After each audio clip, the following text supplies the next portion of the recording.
Twin girls vanished without a trace during an innocent game of hide-and-seek at the edge of their family farm, leaving behind nothing but desperate searches and fading hope.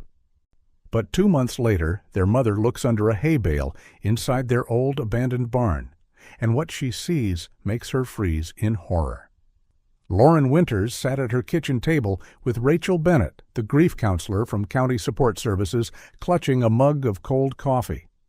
Through the window, she watched a search team with dogs making another sweep of the forest edge exactly 2 months after her twin daughters disappeared during a game of hide-and-seek.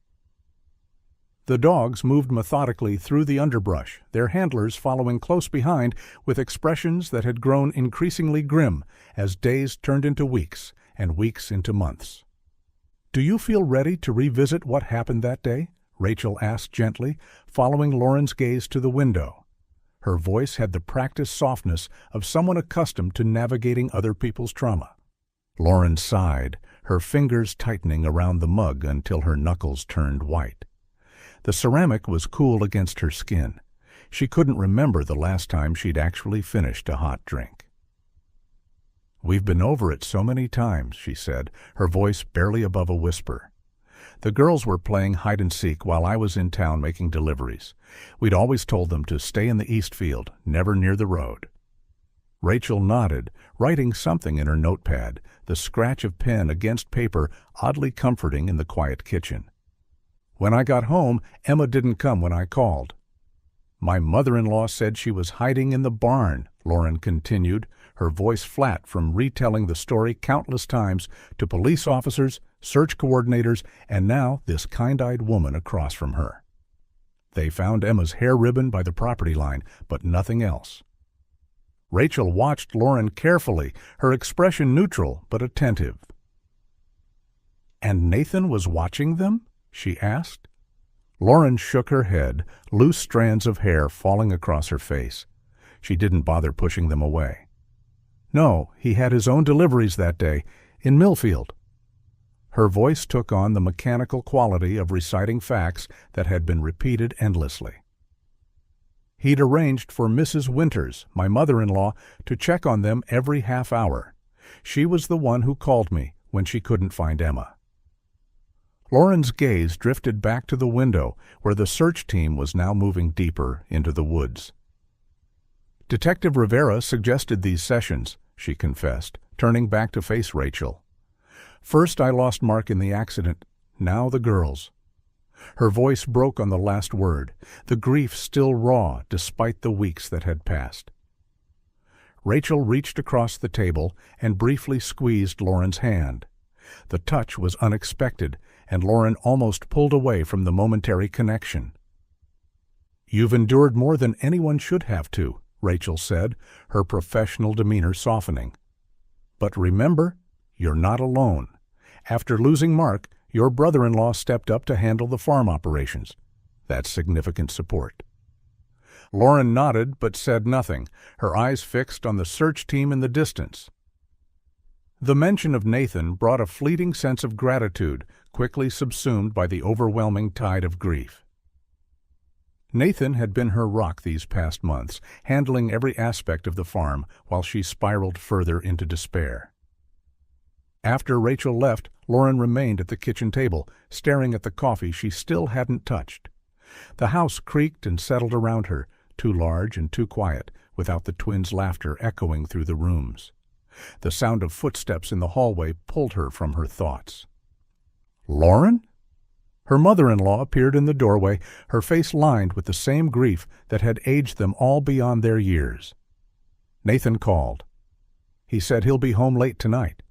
Deliveries across county lines." Lauren nodded absently.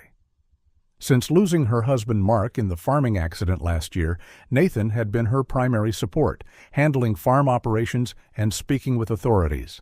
He'd stepped into his brother's shoes with a dedication that sometimes bordered on overprotective, but Lauren had been too numb with grief to question it. She glanced out the window again, noticing a section of fence Mark had always kept perfectly mended, now held together with mismatched wire, a small sign of the strain Nathan must be under, juggling everything. The phone rang, its shrill tones startling in the quiet kitchen. Lauren crossed to the study to answer it, grateful for the momentary distraction. "Mrs. Winters, it's Detective Rivera." The detective's voice was professional but held a note of something Lauren couldn't quite identify. "I need to verify something. Was Nathan making deliveries in Millfield on the day the twins disappeared?" Lauren frowned, leaning against the desk. "Yes, that's what he told me. Why?" There was a pause on the line. "The market manager in Millfield claims your farm didn't have a booth that day." Lauren's frown deepened. That can't be right. Nathan had mentioned the Millfield delivery several times that week. She remembered him loading crates of produce into his truck that morning, the casual wave as he'd driven off down the dirt road. "Could you ask Nathan about this discrepancy when he returns tonight? It's probably just a misunderstanding, but we need to be thorough." After hanging up, Lauren stood motionless in the study, trying to make sense of the detective's words. Had there been a misunderstanding, or was Nathan lying about where he went that day? The question felt uncomfortable, almost disloyal after everything he'd done for her. Lauren found herself glancing at Nathan's desk where he kept the farm records. Maybe she could clarify the delivery date herself. She pulled open the bottom drawer and located the delivery ledger, a thick notebook with Mark's neat handwriting giving way to Nathan's more hurried scrawl about halfway through. She flipped through the pages, noticing dates crossed out and entries rewritten. The system seemed messier than Mark would have kept it, much like the quick, functional but not quite right repairs she'd noticed around the property lately. Poor Nathan, stretched so thin. Lauren's eye caught on several cash withdrawals that seemed unnecessary for regular farm operations. She tried not to think ill of Nathan, who had supported her through so much sorrow. Perhaps he was using cash for farm supplies to avoid credit card fees, an economy Mark had sometimes employed. But a small voice wondered if he might be mismanaging the farm's finances or dipping into the accounts for personal use. She closed the ledger and returned it to the drawer, uneasy but unwilling to dwell on suspicions that felt like betrayal of the one person who had stood by her through everything. The landline rang again, its ancient bell jangling through the quiet house. Lauren picked it up on the third ring, expecting Detective Rivera with more questions. "Lauren?" "It's Edith Keller." The elderly woman's voice was bright despite the circumstances. "I found some photos of the twins from last summer's picnic that I thought you might like to see. Would you like to come over? I've just made a fresh batch of iced tea." 20 minutes later, Lauren walked down the dirt path to Mrs. Keller's farmhouse, grateful for the distraction. The elderly woman had been a fixture in her life since she'd married Mark and moved to the farm. Mrs. Keller welcomed her with the promised tea and several photo albums spread across her kitchen table. "I've been organizing these old pictures," Mrs. Keller explained, pulling out a chair for Lauren. "Found quite a few of the girls at various events. The church picnic, the harvest festival, and their birthday last year. Mark was still with us then." Lauren's throat tightened at the mention of her late husband, but she sat down and began turning the album pages.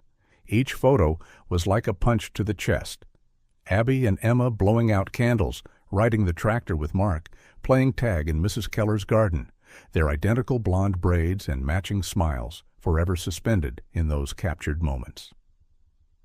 As Lauren flipped through the album, she stopped at a photo taken 2 months ago. The timestamp in the corner read July 15th. The focus was on Mrs. Keller's grandniece riding a new bicycle, but in the background was Nathan near their barn, carrying what looked like lumber and other construction materials. Lauren blinked, tilting the photo to get a better look. "Mrs. Keller," she said slowly, pointing to the timestamp, "this says July 15th. Nathan told everyone he was at an equipment auction in Springfield that day." Mrs. Keller adjusted her glasses, leaning forward to examine the photo. "Oh, I remember that day clearly. It was my grandniece's birthday."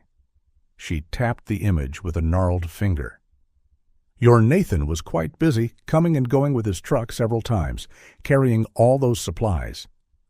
Lauren felt her chest tighten. "Are you certain about the date? Nathan specifically mentioned the Springfield auction that morning. I remember because he asked me to call him if any buyers stopped by about the John Deere tractor. He even left the auction catalog on the kitchen counter." Mrs. Keller nodded firmly, her expression resolute. "I'm absolutely certain. My grandniece turned 12 on July 15th. Got her those roller skates she wanted?" She adjusted her glasses again, peering at the photo. "This picture was taken that afternoon, around 4. She leaned forward, lowering her voice slightly as if sharing a confidence. "Mark never would have approved of construction without consulting you first. Always said a farm was a partnership."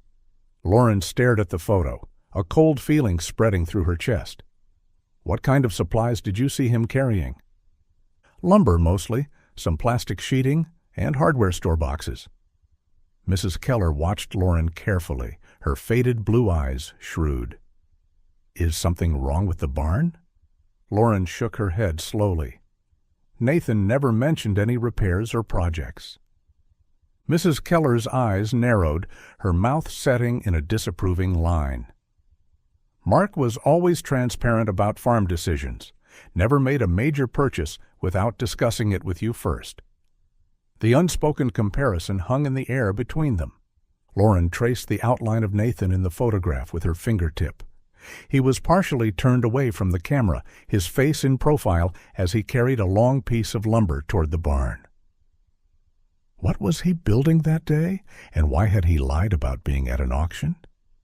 The twins' disappearance had already shaken her faith in humanity to its core. Now the thought that Nathan might be keeping secrets about the farm's finances made her stomach turn. "Thank you for the photos, Mrs. Keller," Lauren said finally, closing the album. "I should be getting back. The search team might need to speak with me." As Lauren walked back to her farmhouse, her mind went to the dwindling savings account Mark had set up for the twins' college fund. She'd noticed the balance was lower than expected when she'd checked it last month, but had attributed it to bank fees or some automatic payment she'd forgotten about. Now she wasn't so sure. Back at home, Lauren decided to organize farm tax documents, hoping the task might distract her from thoughts of the twins. Nathan had been handling finances since Mark's death, but perhaps helping with paperwork could lighten his load. She retrieved the accordion folder from the file cabinet in the study and spread the contents across the kitchen table. As she sorted through banking records, she paused at several credit card charges she didn't recognize. Building supplies from Hanover Hardware, a ventilation system from Midwest Agricultural Supply, and something listed as acoustic materials from a specialty retailer she'd never heard of, all purchased in the weeks before the twins disappeared. Her brow furrowed in confusion. The farm didn't need soundproofing. Lauren stared at the receipts spread across the kitchen table. Were these legitimate farm expenses, or was Nathan using farm money for personal projects? Mark had always been transparent about every penny spent, consulting her on purchases as small as a new set of work gloves. These purchases seemed secretive by comparison, made without any discussion. She felt a growing suspicion that Nathan might be taking advantage of her distraction to siphon money from the farm. The thought brought a wave of guilt. Nathan had been her support system since Mark's death, stepping in to run the farm and help with the twins. Without him, she might have lost everything. But the evidence before her suggested he might not be the selfless brother-in-law she'd believed him to be. When Nathan's truck rumbled up the driveway that evening, Lauren hastily gathered the receipts and tucked them back into the folder. She wasn't ready to confront him directly, not without more information. Instead, she prepared dinner as usual, trying to act normal as they sat across from each other at the kitchen table. "The pot roast is good," Nathan said, breaking the silence. His voice was tired, his eyes shadowed from what he described as a long day of deliveries. "You're getting your appetite back? That's good to see." Lauren nodded, pushing food around her plate. She waited until he'd taken a few more bites before casually mentioning, "Detective Rivera called today. He had a question about your Millfield delivery on the day the girls disappeared." She watched Nathan's reaction carefully. His fork paused briefly mid-air before completing its journey to his mouth. If she hadn't been looking for it, she might have missed the momentary hesitation. "What about it?" he asked after swallowing. "The market manager said our farm didn't have a booth that day." Nathan set his fork down and reached for his water glass, taking a long drink before responding. "Must have been thinking of last month's schedule," he said with a shrug that seemed just slightly too rehearsed. Rivera should focus on actual leads instead of wasting time on calendar mix-ups. He quickly changed the subject to the weather forecast, commenting on the possibility of rain later in the week. Lauren nodded and made appropriate responses, but her mind was cataloging his reaction, adding it to her growing list of concerns. "I should turn in early," Nathan announced as he carried his plate to the sink. "Got an early delivery run tomorrow." Lauren began clearing the rest of the table. "The search teams with dogs will be doing another sweep at first light." Something flashed across Nathan's face. Frustration? Annoyance? It was gone so quickly she almost thought she'd imagined it. "Another search?" he said softly, his back to her as he rinsed his plate. "It's been 2 months, Lauren. They should be looking elsewhere by now." His words seemed reasonable on the surface. After 2 months, the chances of finding the twins were statistically low. But something in his tone set off alarm bells in Lauren's mind. Why would he want the searches to stop? Unable to sleep that night, Lauren stared at the ceiling, the day's inconsistencies churning in her mind. The strange purchases, Nathan's lie about the auction, the delivery to Millfield that didn't happen. Each might be insignificant alone, but together they formed a pattern that she couldn't ignore. She turned to look at the clock on her bedside table, 11:40 p.m. The house was silent except for the occasional creak of the old farmhouse settling. Nathan's room was down the hall. He'd moved in after Mark's death to help with the farm and had stayed to support her after the twins disappeared. Now she wondered if his continued presence served another purpose entirely. As Lauren lay in the darkness, the sudden rumble of an engine broke the night silence. She sat up, listening. The distinctive sound of Nathan's truck starting up outside sent a jolt of adrenaline through her body. Through her window, she watched his headlights move toward the barn rather than the main road. She frowned, checking the clock again. 11:45 p.m. Mark had always prepared deliveries the evening before, never in the middle of the night. Her hand trembled on the windowsill as she watched Nathan's truck heading toward the barn. For a moment, she saw him as he was at Mark's funeral, the steady presence who held her upright when her knees buckled at the graveside. Then the image shifted to the falsified delivery records, the secret purchases, his evasive eyes when questioned. "He wouldn't," she whispered to the empty room, but another voice in her mind responded, "Wouldn't he?" Her fingers hovered over her phone, doubt paralyzing her. Nathan had been her rock these past months, managing the farm, dealing with authorities, supporting her through the darkest period of her life. What if she was wrong? What if this midnight errand had a perfectly innocent explanation? The thought of betraying his trust with suspicion made her stomach twist with shame. But then she thought of the discrepancies Detective Rivera mentioned, the strange purchases, Nathan's lie about his whereabouts. The math didn't add up. Her children were still missing. What if Nathan knew something he wasn't sharing? What if he had been lying about more than just his whereabouts? The possibility, however remote, was enough. She reached for her phone, her decision made. Lauren dialed Mrs. Keller, speaking in hushed tones as she moved away from the window. "Mrs. Keller, I'm sorry to call so late."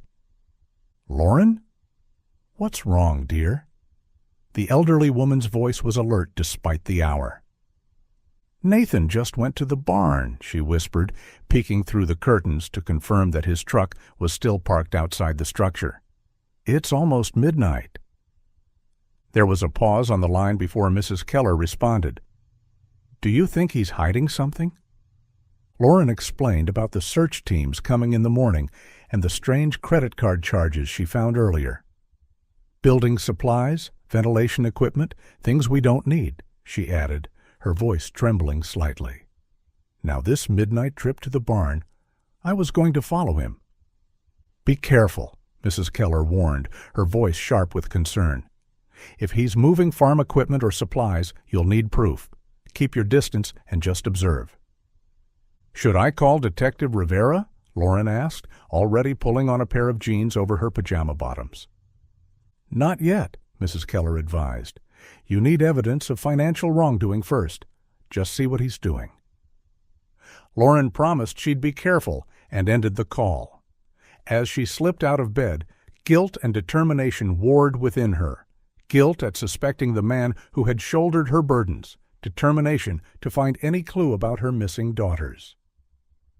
She pulled on her robe and boots, each movement a conscious choice to trust her instincts over her loyalty to Nathan. Moving quietly through the kitchen, she grabbed a small flashlight from the drawer, but decided not to turn it on yet. Moonlight provided enough visibility as she followed the path toward the barn where Nathan's truck was parked, her heart hammering with the terrible possibility that she was about to uncover a betrayal worse than she had ever imagined. The night air was cool against her skin, carrying the scent of freshly cut hay and the earthy smell of the nearby fields. Lauren's heart pounded in her chest as she approached the barn, staying close to the shadows of the old oak tree that had stood sentinel beside the structure for generations. Through the partially open barn door, she saw Nathan straining to move one of the large rectangular hay bales at the back of the barn. His muscles flexed as he managed to slide it several feet to the side. Lauren crouched lower, watching intently. The twins used to play around those hay bales, building forts and hiding spots during rainy afternoons. Now Nathan was treating them with an urgency that seemed out of place for simple farm maintenance.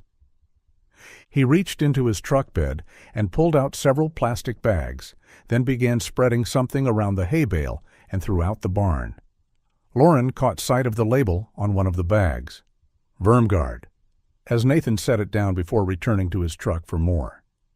When he stepped out to get something else from his vehicle, Lauren quickly pulled out her phone and searched for Vermguard. The results confirmed it was a commercial-grade rodent repellent. Relief washed over her briefly. Maybe Nathan was just trying to protect her from worry about a rat infestation. He was always shielding her from farm problems, especially since the twins disappeared.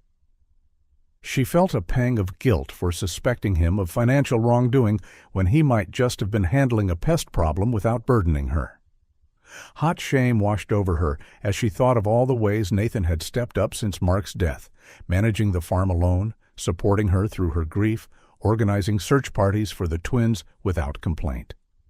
How could she doubt his intentions after everything he had sacrificed? She was about to put her phone away when a product review caught her eye. Warning to canine handlers, Vermguard severely affects tracking abilities of service and search dogs.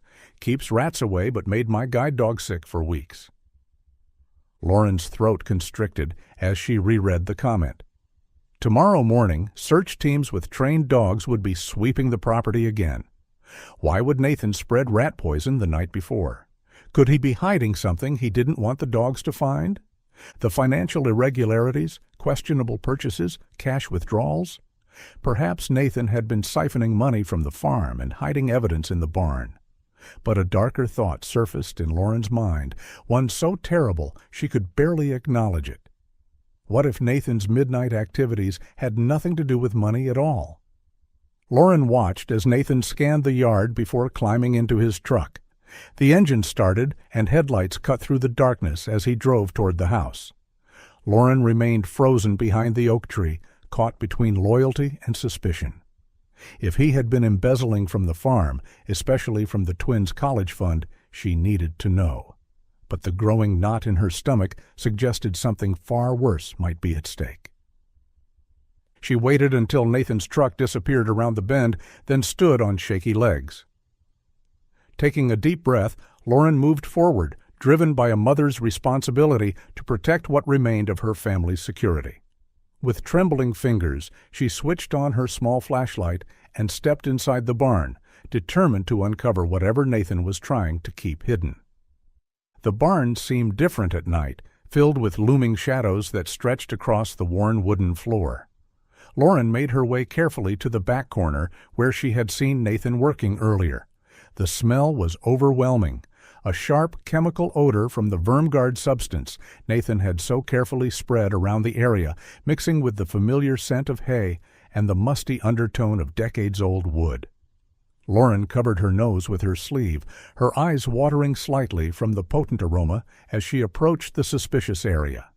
Swinging her flashlight beam around the space, she noticed how the hay bales were stacked too neatly, too deliberately, forming a perfect rectangle over a section of the floor that seemed slightly discolored compared to the surrounding boards. Lauren traced the pattern of the Vermguard granules with her light, noting how the surrounding area was liberally covered with the dark substance, creating a distinct pattern that seemed designed to draw attention away from these particular bales. She remembered the online comment about scent detection and dogs, and her stomach tightened with dread. Nathan wasn't just hiding financial documents. This was something much more significant. Lauren ran her hands along the edge of one hay bale, noticing how freshly cut it felt compared to the others stored in the barn. The twins had loved playing hide-and-seek among the older bales, their laughter echoing through the cavernous space as they found increasingly creative hiding spots. The memory sent a fresh wave of grief through her, momentarily stopping her breath. She pushed against the bale experimentally, finding it slid more easily than its weight would suggest. Drawing on strength she didn't know she had, Lauren began moving the bales one by one, her muscles straining with each push. Sweat beaded on her forehead despite the cool night air, and her breathing became labored as she worked, constantly glancing toward the barn entrance, terrified that Nathan might return. As she pushed aside the final hay bale, she discovered a section of flooring that didn't match the rest, a perfectly camouflaged hatch with carefully disguised hinges, nearly invisible when covered by hay. The wood was newer, stained to match the surrounding planks, but the grain pattern didn't align with the century-old floorboards around it. Her hands shook as she found the hidden edge and pulled, her heart pounding so loudly she feared it might alert Nathan all the way back at the house. The hatch was heavy, but rose on silent hinges, revealing a ladder descending into darkness. This was what the building supplies were for, she realized, with growing horror. Not embezzlement, but something far worse. Lauren directed her flashlight beam into the opening, illuminating concrete walls lined with the soundproofing materials from the credit card statements. The beam traveled further into the space, revealing a small cot in one corner, a battery-powered lamp, and books stacked neatly beside makeshift bedding. Then the light found two pale faces looking up at her, eyes wide with disbelief, her twin daughters, looking thinner and disheveled, but unmistakably alive. Lauren dropped to her knees, the flashlight clattering to the floor beside her as she stared down into the hidden room, her mind unable to process what her eyes were seeing. Her missing daughters, here all along, hidden beneath her own barn. For a moment, the world seemed to stop spinning, reality suspended, as she gazed into the faces she had thought she might never see again. Abby? Emma? She whispered, her voice breaking on their names, afraid that speaking too loudly might shatter this impossible moment and reveal it as nothing more than a desperate dream. The twins looked up at her with expressions that mirrored her own disbelief, their faces illuminated by the fallen flashlight's beam. They were alive. They were here. And Nathan, the man she had trusted with everything, had kept them prisoner beneath her feet for 2 months while she grieved them as dead. "Mom?" Abby whispered, shielding her eyes from the direct beam of the flashlight, her voice hoarse as if from disuse. She looked thinner than Lauren remembered, her once round cheeks hollowed, her blonde hair tangled and dull. "Are you better now? Uncle Nathan said you were really, really sick." Emma peered up anxiously, her small face serious in the harsh light. "We've been so worried about you," she added, studying her mother's face with concern. "Are you all better now? Is that why you finally came?" Lauren's brow furrowed in confusion. "Sick? What do you mean, sweetie? I haven't been sick." The twins exchanged puzzled glances before Emma spoke. "But Uncle Nathan told us we had to stay quiet in here so you could get better." She looked at Lauren with growing confusion, as if trying to reconcile her presence with what they'd been told. "He said you needed special medicine and couldn't have any excitement or visitors because it would make your condition worse." Lauren stared at her daughters, horror congealing in her stomach as she processed their words.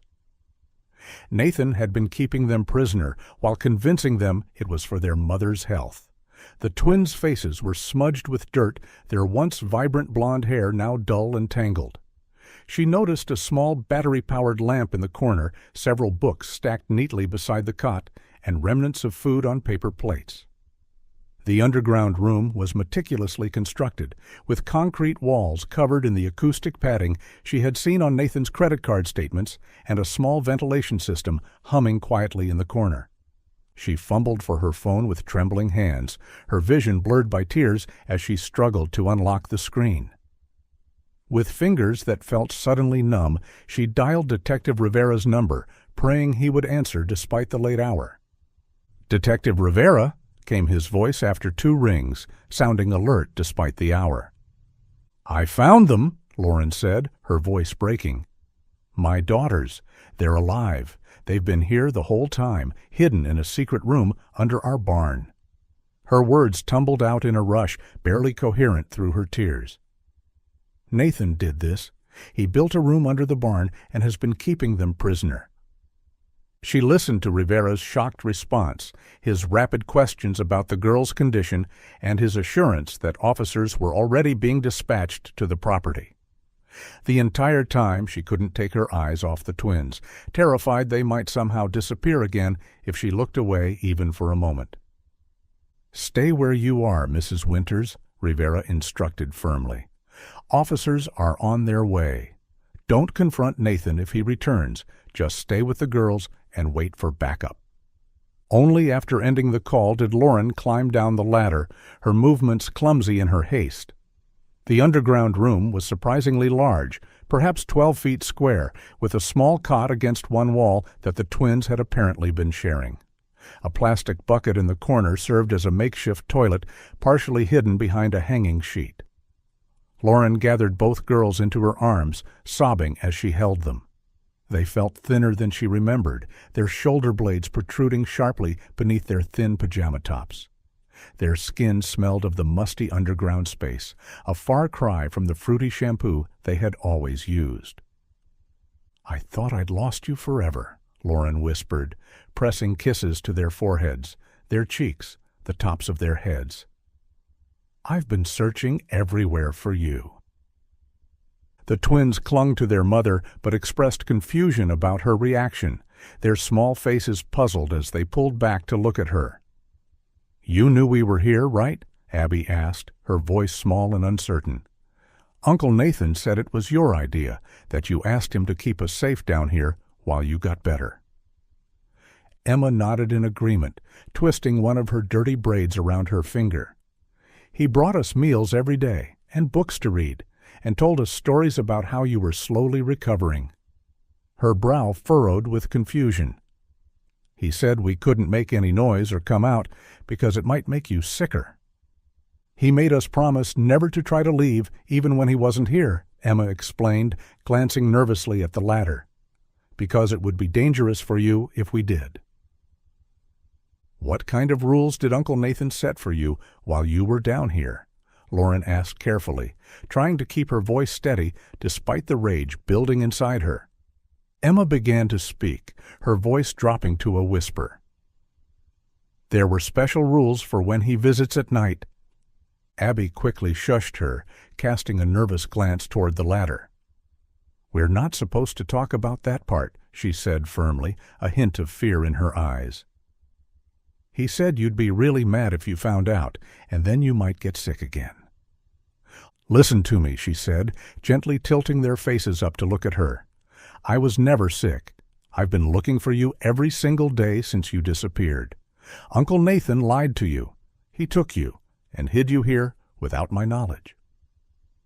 The twins exchanged confused glances, trying to process this revelation. "But why would he do that?" Emma asked, her lower lip trembling. Lauren struggled to find an explanation that wouldn't terrify them further. "That doesn't matter right now," she said finally. "What matters is that I've found you, and you're safe now. The police are on their way, and they're going to help us." She held her daughters close, rocking them gently, as she had done when they were infants. As they nestled against her, Emma's small voice broke the silence. "Mom? Are you mad at us for following Uncle Nathan's night rules?" Her voice quivered with anxiety. "He said it was important that we did exactly what he said when he visited, after dark." Abby quickly elbowed her sister, her eyes wide with warning. "Shh!" Lauren's body went rigid, her arms tightening instinctively around her daughters as the meaning behind their words registered. The relief of finding them alive began to transform into something darker, a protective rage building inside her chest like a gathering storm. She forced herself to keep her expression neutral despite the bile rising in her throat, but her mind was suddenly flooded with horrifying possibilities of what Nathan might have done to her children during these night visits. "What kind of rules?" she asked, fighting to keep her voice steady, but the twins shrank back, sensing the change in her demeanor. Lauren felt rage and horror war within her as she processed what her daughters were saying, the implications too terrible to fully comprehend. Her hands clenched into fists at her sides as she struggled to maintain a calm expression for the twins' sake. Every maternal instinct screamed at her to get her children away from this place, away from the possibility of Nathan's return before the police arrived. "We're leaving right now," she told them firmly, her voice low and steady despite the storm of emotions inside her. "Those rules aren't real, and you never have to follow them again. I promise." She looked each girl in the eye, trying to project confidence and safety, while her heart hammered against her ribs.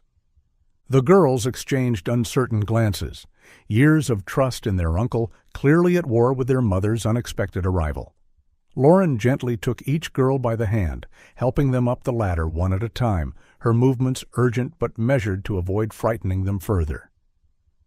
Abby went first, her thin legs trembling slightly with the effort after weeks of confinement. Emma followed, constantly looking back at her mother as if afraid Lauren might disappear. Once all three were standing in the barn, Lauren took a moment to truly see her daughters in the better light. Their faces were pale from lack of sunlight, their eyes wide and uncertain in the new surroundings. Lauren swallowed hard against the lump in her throat, fighting back tears that would only frighten them more. "Let's go to the house," she whispered, pulling them close. "The police will be here soon, and—" As they moved toward the barn entrance, Emma suddenly froze mid-step, her small body going rigid. She pointed to the small dust-covered window near the hayloft, her finger trembling visibly. "Headlights," she whispered, her voice barely audible. Lauren followed her daughter's gaze and saw twin beams cutting through the darkness outside, sweeping across the property as a vehicle approached along the dirt drive. The familiar rumble of Nathan's truck engine sent ice through her veins. "Uncle Nathan sometimes comes back in the middle of the night," Emma whispered, her voice trembling with fear. "He checks on us when he can't sleep." Lauren's mind raced, calculating the seconds before Nathan would reach the barn. She quickly ushered the twins behind the remaining hay bales, instructing them to stay silent and still no matter what happened. She positioned herself near the entrance, her heart pounding in her ears as she grabbed a pitchfork from where it hung on the wall, its metal tines gleaming dully in the faint moonlight filtering through the barn windows. "Whatever happens, don't come out until I tell you it's safe," she instructed them, her voice barely above a whisper. "If you hear anything scary, stay hidden. The police are coming." She saw the fear in their eyes but had no time to comfort them further as the truck doors slammed outside. The barn door creaked open on its rusted hinges, the sound unnaturally loud in the silent night. Nathan entered, muttering about the door being unlocked, his flashlight beam sweeping across the floor in aggressive arcs. "Thought I closed this," he said under his breath, his voice tight with suspicion.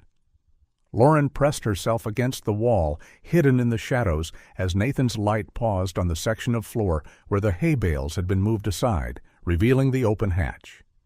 His posture changed instantly, tension visible in every line of his body. "Girls," he called down, his voice initially gentle, coaxing, "are you hiding from me?" When no response came, his tone hardened, an edge of anger creeping in. "I told you what happens when you break the rules." The flashlight beam darted around the barn interior, searching as Nathan moved toward the open hatch. Lauren watched him climb down the ladder, her grip tightening on the pitchfork as she heard him moving around in the underground room.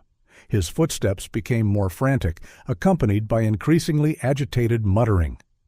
When Nathan climbed back up the ladder and quickly emerged, his movements frantic now, he spotted Lauren standing near the entrance, the pitchfork gripped tightly in her hands.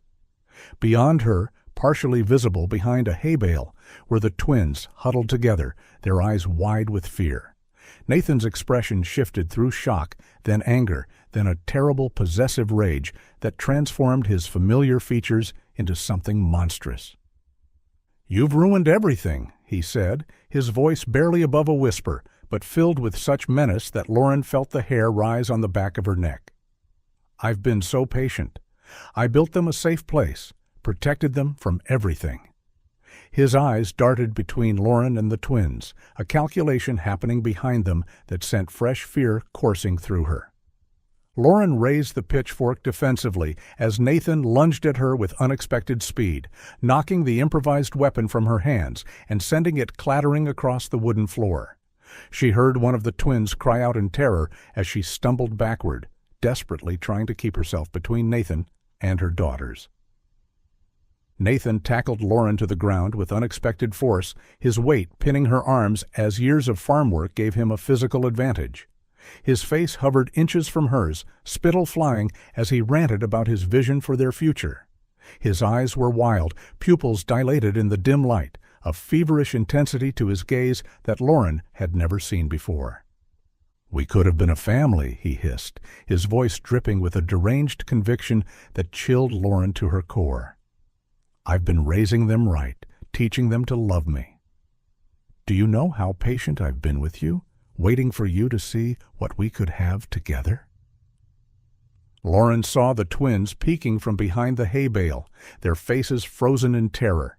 She felt a surge of maternal strength as she heard one of them whimper in fear. She managed to free one arm and clawed at Nathan's face, her nails leaving deep red furrows across his cheek. He howled in pain, momentarily loosening his grip. "Run!" Lauren screamed to the twins. "Run to Mrs. Keller's house, now!" The girls hesitated, torn between obeying their mother and their fear of disobeying Nathan's rules. Lauren seized the opportunity of Nathan's distraction to roll away from him, scrambling to her feet as she searched desperately for a weapon. Her hand closed around the wooden handle of a nearby shovel leaning against a support beam. "Go!" Lauren shouted again, and this time the twins bolted toward the barn door, their bare feet slapping against the wooden boards. Nathan lurched to his feet, blood streaming down his cheek from Lauren's scratch. His eyes tracked the fleeing girls, and he moved to follow them, but Lauren stepped into his path, swinging the shovel with all her might. With a guttural cry that contained months of grief and rage, she connected with his shoulder. The metal edge hit with a sickening thud, the impact reverberating up Lauren's arms. Nathan stumbled backward, momentarily off balance, pain contorting his features. But he recovered quickly, muscles tensing as he prepared to lunge again. His eyes were cold now, calculating, all pretense of familial affection gone. "They're mine now," he growled, his voice barely recognizable as the brother-in-law who had comforted her after Mark's death. "You've ignored them, grieved them when they were right here. You don't deserve them." His lips curled into a snarl as he advanced toward her. Mark never appreciated what he had either, always taking everything for granted. The farm, you, the girls. The implication in his words sent ice through Lauren's veins. Had Nathan been responsible for Mark's accident as well? The thought was too horrifying to contemplate fully, but it fell into place with terrible clarity. Nathan's immediate presence after Mark's death, his insistence on handling all farm matters, his growing possessiveness. Lauren positioned herself between Nathan and the barn door, the shovel gripped tightly in her trembling hands. She could hear the twins' footsteps receding as they ran across the yard, hopefully toward safety. "They'll never be yours," Lauren said, her voice steadier than she felt. "They're Mark's daughters, and mine." Something in her words seemed to snap the last thread of Nathan's restraint. He charged at her with a roar of fury, but before he could reach her, the barn door burst open with a splintering crack. Light flooded the space as police officers rushed in with weapons drawn, their voices overlapping as they shouted commands. "Police! Hands in the air! Down on the ground now!" Detective Rivera led the group, his service weapon trained on Nathan. Flashlight beams cut through the dust-filled air, illuminating the scene in harsh detail. Nathan froze mid-stride, his body going unnaturally still as he processed this unexpected development. Slowly, deliberately, he raised his hands, his entire demeanor transforming before Lauren's eyes. His face softened into a mask of confusion and wounded innocence. The rage that had contorted his features moments ago disappeared so completely that Lauren almost doubted what she had seen. If she hadn't experienced his violence firsthand, she might have believed the performance he was now putting on. "There's been a terrible misunderstanding," he said, his voice steady and reasonable now, a stark contrast to his manic rage of moments before. "I was just trying to protect my nieces." "Down on the ground, face down, hands behind your back," Rivera repeated, his weapon unwavering. Two officers moved forward cautiously, their own weapons aimed at Nathan's chest. Nathan complied, lowering himself to his knees and then lying face down on the barn floor, his hands extended behind his back.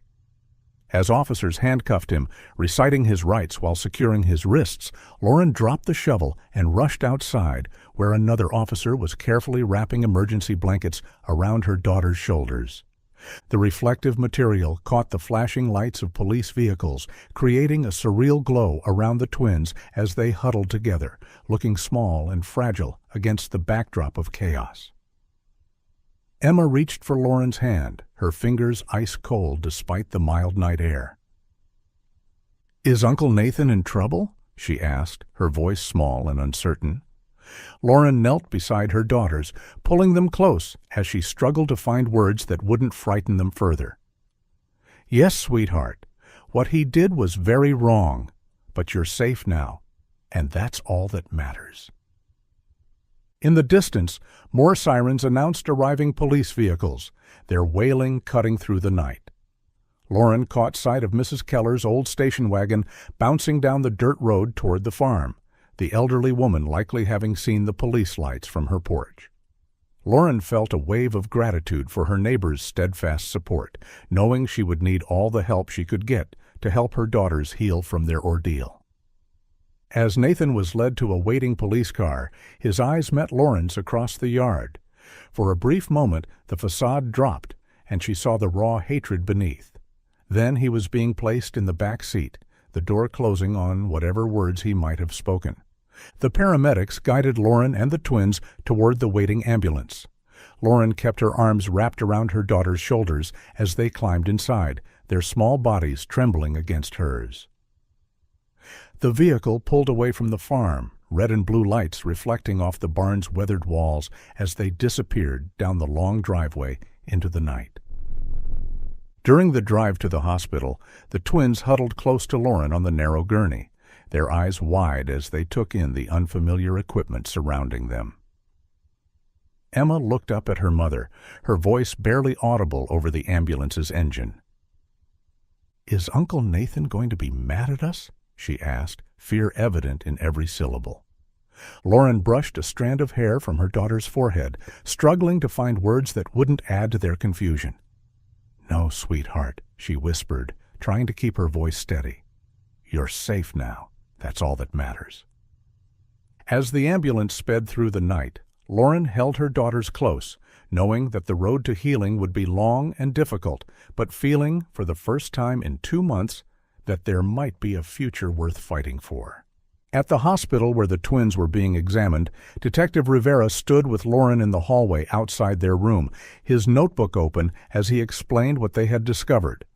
Lauren couldn't stop glancing through the window at her daughters, afraid they might somehow vanish again if she looked away too long. Nathan had been planning this for months, Rivera explained, his voice low to avoid being overheard by the twins. The underground room construction had begun shortly after Mark died, which explained the building supplies and ventilation system purchases you found. He likely had timed the noisier work, like excavation, for periods when you were off the farm making deliveries, and had disguised larger supply drop-offs as routine agricultural deliveries. Rivera confirmed that the Vermguard substance Nathan had spread throughout the barn had been specifically chosen to mask human scent. "It's actually marketed as a pest repellent," Rivera explained, running a hand through his salt and pepper hair. "But in underground forums, it's known for its ability to throw off search dogs. That's why our previous searches with the K9 units never found anything. He'd been using it regularly around the barn." Lauren leaned against the wall, suddenly exhausted as the adrenaline of the night began to fade. Rivera placed a gentle hand on her shoulder. "You did what we couldn't, Mrs. Winters. You found your daughters when an entire investigation team failed." His eyes reflected both admiration and regret. "We will ensure Nathan never hurts another child." Before Lauren could respond, the door to the examination room opened, and a doctor emerged, clipboard in hand. Dr. Patel was a middle-aged woman with kind eyes and a gentle manner that had immediately put the twins at ease. "Mrs. Winters," she said, gesturing for Lauren to join her a few steps away from Rivera, "I've completed my initial examination of Abby and Emma." Lauren braced herself, terrified of what the doctor might tell her. "Are they okay?" Dr. Patel's expression was carefully neutral. "Physically, they're stable, dehydrated and malnourished, but without severe injuries. Their weight is concerning. They've both lost approximately 15% of their body mass since their last documented medical visit." She paused, choosing her words carefully. "However, the psychological impact of their captivity will require specialized support. I'm recommending immediate consultation with Dr. Levine, our pediatric trauma specialist." Lauren nodded, determined to get her daughters whatever help they needed, her mind still processing the horror of what Nathan had done. "When can I take them home?" "We'd like to keep them overnight for observation and hydration, Doctor," Patel replied. "If all goes well, they should be able to go home the day after tomorrow. I'll arrange for Dr. Levine to meet with all of you tomorrow morning to begin the psychological assessment." As the doctor left to make arrangements, Lauren returned to the twins' room. They were sitting up in adjacent beds, looking small beneath the hospital blankets. Someone had found them clean pajamas with cartoon characters printed on them, replacing the filthy clothes they had been wearing for 2 months. Lauren spent the night in a chair between their beds, dozing fitfully, jolting awake at every small sound and movement.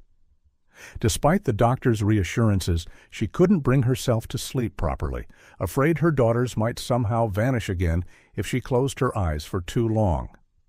The night passed slowly, punctuated by nurses' quiet checks and the soft beeping of distant monitors in the hospital corridor. Mrs. Keller arrived at the hospital just after dawn, her eyes red from crying happy tears. She rushed to Lauren and embraced her tightly, her thin arms surprisingly strong. "If you hadn't called me that night and had the courage to investigate," she whispered, clutching Lauren's hands in her own weathered ones. Lauren squeezed back, grateful for the elderly woman's unwavering support. Mrs. Keller had been the one who had urged her to trust her instincts, despite how painful the truth might be. Without that push, Lauren might have dismissed her suspicions, believing Nathan's lies for who knows how much longer. Throughout the morning, more visitors arrived. Lauren's in-laws stood by the door, their faces etched with guilt that none of them had suspected the monster living under their own roof. Mark's parents had always treated Nathan as the less responsible brother, focusing their attention and expectations on Mark. Now they wondered if that lifelong dynamic had fed a resentment that eventually had turned to something much darker.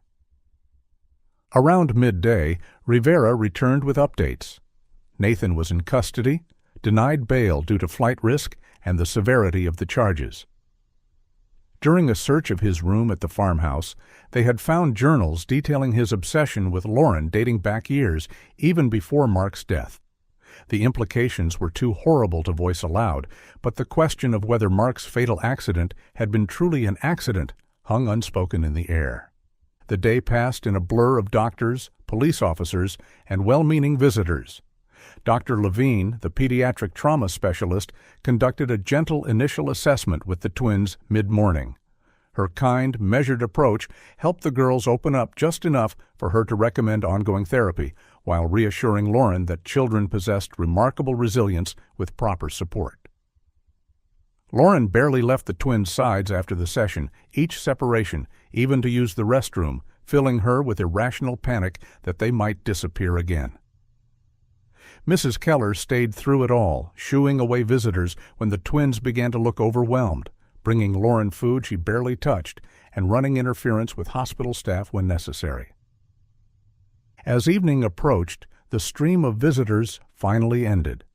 The twins, exhausted by the day's events and medical examinations, drifted off to sleep, their small hands intertwined even in slumber, as if afraid to be separated again. "You should rest, too," Mrs. Keller told her gently from the doorway, having just returned from the cafeteria with 2 cups of tea. "I'll watch over them for a while." Lauren nodded, but didn't move from her chair. "I can't leave them," she whispered. "Not yet." As the last light of day bathed the room in a soft glow, Lauren gently smoothed Abby's hair and allowed herself to feel something she had thought was lost forever: hope. The road ahead would be difficult. There would be investigations, trials, and years of therapy. The twins would need specialized support to process their trauma, and Lauren herself would need help to guide them through it. But they were alive. That impossible fact still hadn't fully registered. After 2 months of grief and searching and despair, her daughters were breathing, sleeping, living. They would go home tomorrow to begin the long process of healing and rebuilding.